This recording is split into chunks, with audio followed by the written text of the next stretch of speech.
చేస్తాడు దేవుడు అంతా కూడా.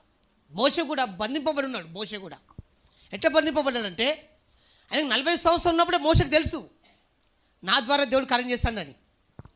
కానీ ఆయన ఎప్పుడైతే మిద్యాన్ అరణ్యంలోకి వెళ్ళిపోయాడో 40 సంవత్సరాలు గతించిన తర్వాత ఆయన దర్శనాన్ని మర్చిపోయాడు. కానీ దేవుడు గుర్తు చేసిండు. మోషే ఏం చెప్తాడు, అయ్యా నాకంటే మంచివాడిని వాడుకో, నాకంటే యోగ్యుని వాడుకో. నేను కాదు ప్రభా, నేను యోగ్యుని కాదు ప్రభా అనుకున్నాడు. కానీ ఏం జరిగింది? ప్రైజ్ గాడ్, హల్లెలూయా.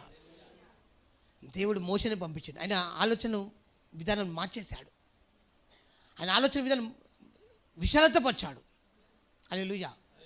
కాబట్టి దేవుడు చేసే కార్యాలు ఏంటి అంటే, ఆయన మన ఆలోచన విధానం మార్చేస్తాడు. దేవుడు విశాలతపరుస్తాడు.